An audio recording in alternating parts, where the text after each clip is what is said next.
Mathematics chapter का एक ऐसा क्वेश्चन जो देखने में बड़ा ही कठिन और खतरनाक लगता है, लेकिन असल में वो सबसे ज़्यादा सरल है। हमसे कहा गया है कि फ्रॉम द गिवन डाटा, दिए गए डाटा में बताओ कि कौन सा ग्रुप ए या ग्रुप बी, कौन सा मोर वेरिएबल है, ए या बी। मोर वेरिएबल के लिए हमने क्या किया, सबसे पहले हमें क्या करना पड़ेगा, जो ग्रुप उनका पहले हमें मीन, अर्थमेटिक मीन ज्ञात करना होगा, फाइंड करना होगा। तो हमने पहले ग्रुप ए बना लिया। ग्रुप ए में हमने ग्रुप ए में क्या देखा कि जो हमारे पास जो मार्क्स दिए गए हैं, किसके मार्क्स दिए गए हैं, ग्रुप ए के अंक जो हमें दिए गए हैं, जो मार्क्स दिए गए हैं वो है 10 से 20, मतलब क्लासेस। ये एक मार्क्स जो है क्लासेस में डिवाइड है कि 10 से 20, 20 से 30, ठीक है, 30 से 40, 40 से 50, 50 से 60, 60 से 70 एंड 70 से 80, जो कि हमने लिख लिए, जो कि हमने क्या किए, लिख लिए। हमसे कहा गया है कि फ्रीक्वेंसी जो है इनकी, किसकी फ्रीक्वेंसी, ग्रुप ए की, वो भी हमें गिवन है कितनी, 9, 17, 32, 33, 40, 10 एंड 9 हमने कर लिया ग्रुप ए की। तो यहाँ दो चीज़ें तो हमें दी है, तीसरी टेबल हमें यहाँ से बनाने का काम रहता है। तो हमें तीसरी टेबल में क्या करना पड़ता है कि हमें इन क्लासेस का मिड पॉइंट फाइंड करना पड़ता है, इन क्लासेस का, दिए गई क्लासेस का। तो 10 से 20 के बीच में कौन सा आएगा मिड पॉइंट, 15। 20 से 30 के बीच में आया 25, 30 से 40 के बीच में आया 35, 40 से 50 के बीच में 45, 55, 65 एंड 75। ये हमारे आंसर आ गए, ठीक है, ये हमारे मिड पॉइंट आ गए। फिर हमें इसके बाद अगली टेबल बनानी पड़ती है वाई आई की। ये सब चीज़ें लगती हैं। वाई आई का मतलब होता है x minus A divided by H, ठीक है, x minus A divided by x, H. तो यहाँ पे x क्या होता है, यहाँ पर x क्या होता है, मैंने आपसे अभी क्या कहा था, इसमें 3 वर्ड का यूज तो हुआ ही है, x, a और h। तो x का मतलब होता है मिड पॉइंट। ये सारी वैल्यू को हम क्या कहेंगे, x कहेंगे। a जो है हमारी अज्यूम्ड वैल्यू होती है। अज्यूम्ड वैल्यू कैसी होती है, मैं आपको बताऊं कि ये मिड पॉइंट की सारी डाटा दिया, ये सीरीज दी है, ये सीरीज दी है। अब इनमें से एक ऐसी वैल्यू जिसके ऊपर भी उतने ही ऑब्जर्वेशन हो, नीचे भी। तो 45 एक ऐसी वैल्यू जिसके ऊपर भी 3 ऑब्जर्वेशन है और नीचे भी 3 ऑब्जर्वेशन है। तो हमने 45 को क्या मान लिया, अज्यूम्ड वैल्यू। तो ए बराबर कितना आ गया हमारा, 45। एच होती है हमारी हाइट ऑफ क्लासेस। तो हाइट ऑफ क्लासेस कितनी, मतलब इन सभी के बीच में कितना डिफरेंस है, 10 का। देख लीजिए आप, सभी के बीच में 10 का डिफरेंस है। तो ये आ गया 10, ये कितना आ गया, 10 आ गया, ठीक है। फिर इसके बाद x जो है, x तो मैंने आपको बता ही दिया, इन सारी वैल्यू को कहते हैं हम x minus A divided by H. x इन सभी वैल्यू में से हम एक एक करके जो a यानी जो 45 है उसको हम क्या करेंगे, सब्ट्रैक्ट करेंगे, उसको हम क्या करेंगे, सब्ट्रैक्ट करेंगे, और फिर हम क्या करेंगे, डिवाइड कर देंगे 10 से। तो हमें क्या मिलता जाएगा, उनका वाई आई हमें उनका मिलता जाएगा। और फिर हम एफ आई एंड वाई आई का क्या कर देंगे, हम एफ आई एंड वाई आई का कर देंगे प्रोडक्ट। तो हमने क्या किया फ्रेंड्स, एक एक करके इन सभी को क्या किया, हमने एक एक करके इन सभी को किया, क्या किया, 15 में से 45 माइनस किया, डिवाइडेड बाई 10 कर दिया, ठीक है। तो ये क्या आ गया, -30/10 डिवाइडेड बाई 10। टोटली आंसर कितना मिला हमें, -3 मिला। तो हमने यहाँ -3 कर दिया, और ये ऐसी करके कितना आ जाएगा, -3, -2, -1, 0, 1, 2 एंड 3। ये हमारा क्या आ जाएगा, आंसर आ जाएगा। -3 से लेके +3 तक ये सारी हमारी क्या आ गई, वाई आई की वैल्यू। आप चाहें तो करके देख सकते हैं, चूँकि कैलकुलेशन बड़ा है तो मैंने सब इंतजाम पहले से किया हुआ है। फिर हमने क्या किया, एफ आई एंड वाई आई का क्या किया, हमने एफ आई एंड वाई आई का किया प्रोडक्ट। एफ आई क्या है, फ्रीक्वेंसी किसकी, ग्रुप ए की। तो 9 - 3 27 और एंड 17 - 2 - 34। तो ये सारी क्या आ गई, एफ आई वाई आई की वैल्यू। और फिर हमने क्या किया, सिग्मा एफ आई वाई आई किया, क्या किया, सिग्मा एफ आई वाई आई किया। तो हमें कितना मिला, -6 मिला। अब आपको एक चीज़ का ध्यान देना है कि हमसे क्या कहा गया है कि इसमें ग्रुप ए या बी कौन सा ग्रुप मोर वेरिएबल है। तो उसके लिए हमें क्या करना है, सबसे पहले इसका एक्स बार या मीन, अर्थमेटिक मीन फाइंड करना है। क्या फाइंड करना है, अर्थमेटिक मीन फाइंड करना है। तो अर्थमेटिक मीन निकालने का फॉर्मूला होता है कि X bar equal to sigma, फिर सिग्मा क्या होता है, नहीं, अर्थमेटिक मीन जो होता है उसको हम एक्स बार से डिनोट करते हैं। तो एक्स बार इक्वल टू होता है हमारा A plus sigma I is equal to 1 to n F I into Y I into H divided by N. फिर N is sum of frequency, जहाँ एन क्या होता है, एन होता है सम ऑफ फ्रिक्वेंसी, जो ये सारी फ्रिक्वेंसी गिवन है। तो हमने क्या किया, इन सभी फ्रिक्वेंसी का सम किया, जो कि हमें मिल गया 150। ठीक है, तो हम यहाँ सीधी वैल्यू रख देंगे। ए क्या थी, अज्यूम्ड वैल्यू, जो हमने इस मिड पॉइंट की सीरीज में जो मिड वैल्यू जो हमने अज्यूम की थी वो है 45। हम लिख देंगे यहाँ X bar is equal to 45 A plus sigma F I into Y I. तो sigma F I into Y I कितना हो जाएगा हमारा, हमें मिला -6, और हमने यहाँ क्या लिखा -6 इंटू एच यानी हाइट ऑफ क्लासेस। तो हाइट ऑफ क्लासेस हमें कितनी गिवन है, हाइट ऑफ क्लासेस है हमें गिवन 10 डिवाइडेड बाई 150।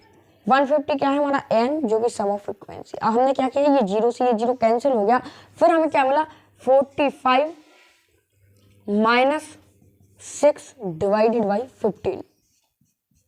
ठीक है, तो हमने क्या किया यहाँ पे 45 माइनस, इसको मैं आपको बताऊं एक्यूरेट तरीका क्या है इसको लिखने का, 45 - 6/50। तो ये आ गया हमारा 2/5। अब जब आप इसको और सिंप्लीफाई करोगे तो टोटल मिलके ये आ जाएगा 0.4, तो ये हो जाएगा 45 - 0.4। टोटल आंसर हमारा आ जाएगा 44.6, जो कि हमारी अज्यूम्ड वैल्यू हमने अज्यूम की थी।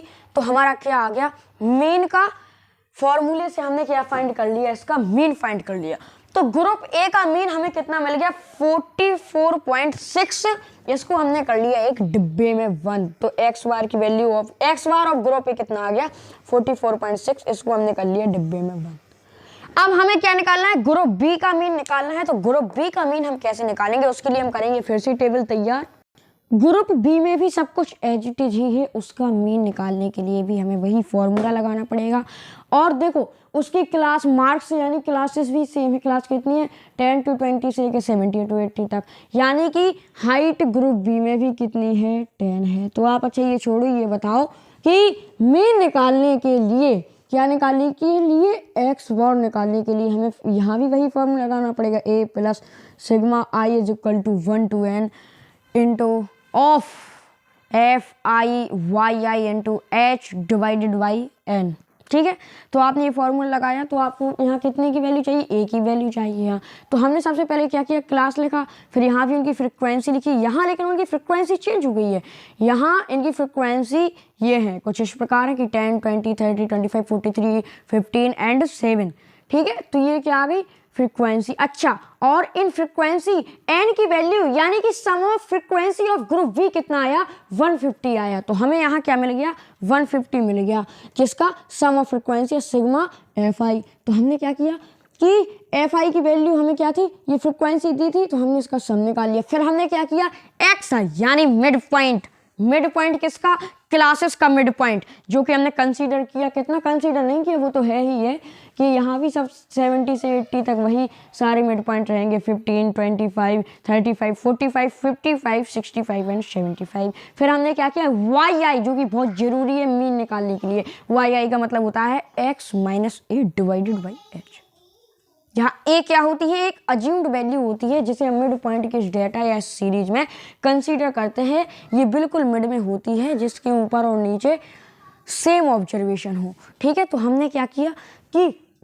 यहाँ पे हमने 45 को दोबारा ग्रुप बी में भी क्या किया, ए अज्यूम कर लिया। ठीक है, तो हमें क्या किया x minus A divided by H. तो एक्स क्या है, ये सारे ऑब्जर्वेशन से मिड पॉइंट है।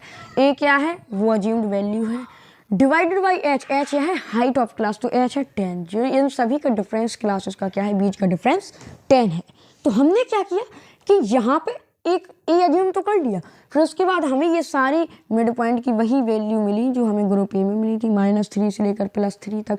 और एफ आई वाई आई इनको इसका मतलब ये है कि फ्रिक्वेंसी एंड वाई आई का सम जो प्रोडक्ट है वो कितना है, हमने यहाँ ये सारे प्रोडक्ट हैं उनके जो हमने कंसीडर कर लिया। एफ आई क्या है 10, वाई आई क्या है 30 -30, फिर 20 - 2 -40, 30 - 1 क्या हो गया -30, 25 × 0 0 हो गया, 45 43 इंटू 1 43 हो गया, 15 टू जा 30 एंड 7 3 जा 21। इन सभी को भी जब आप सम करोगे इन सब का तो भी आपको -6 ही मिलेगा, कुछ डिफरेंट नहीं है। तो हमने क्या किया यहाँ पे FI तो सिग्मा ऑफ FI हमें कितना मिल गया, यहाँ भी हमें -6 मिल गया। ठीक है, H कितनी है 10 है। अच्छा ये आपको बड़ा बहुत ही ज़्यादा कन्फ्यूज़न रहता होगा कि sigma is equal to I, sigma I is equal to 1 to n। इसका मतलब ये है कि जो सिग्मा है, किसका सिग्मा, उन सभी ऑब्जर्वेशंस का सिग्मा जो आई इज इक्वल टू 1, यानी हम मान लेते हैं कि वो 1 से लेके कितने भी हमें दिए गए हों उन सभी का सम। तो हमें यहाँ कितने दिए गए थे यार, हमें यहाँ कितने ऑब्जर्वेशन दिए गए थे 1 2 3 4 5 6 7। तो इन सभी का आपने सम किया जो कि हमें 150 मिल गया। तो अब हमें क्या करना है, ए जो हमने माना था ये मिड पॉइंट जो कि ये नंबर कंसीडर किया था, तो 45 इंटू प्लस सिग्मा FI कितना आया -6 इंटू 10, क्योंकि H की वैल्यू कितनी है 10, हाइट ऑफ क्लासेस सभी में कितनी है 10, और n यानी सम ऑफ फ्रीक्वेंसी जो कि हमें कितनी मिली है, जो कि हमें मिली है 150 मिली है सम ऑफ फ्रीक्वेंसी। आप इन सभी को ऐड करके भी देख सकते हैं, तो हमें 150 इक्वल टू, अब हमें क्या देखना है कि 45 -6 ये तो कैंसिल हो जाएगा। हम टोटली कह सकते हैं कि x bar is equal to कितना आया 44 डिवाइडेड बाई 6। आपको पता होगा कि ग्रुप ए का भी मीन कितना आया था, बिल्कुल एग्जैक्ट कितना ही आया था 44.6 आया था। तो हम यहाँ पे क्या करेंगे, अब हमें करना कुछ नहीं, हमें यही करना है कि हमसे कहा जाता है कि जब किसी भी दो ग्रुप का या दो सीरीज का क्या मीन सेम हो तो फिर हम उनकी वेरिएबिलिटी किससे फाइंड करते हैं, किसके थ्रू फाइंड करते हैं, स्टैंडर्ड डेविएशन से। स्टैंडर्ड डेविएशन के थ्रू हम क्या फाइंड करेंगे कि वेरिएबिलिटी किस में अधिक है, किस में ज़्यादा है, मोर वेरिएबल ग्रुप कौन सा है। तो तैयार करते हैं हम डिस्ट्रीब्यूशन के लिए, स्टैंडर्ड डेविएशन के लिए हम तैयार करते हैं एक बहुत अच्छी सी टेबल।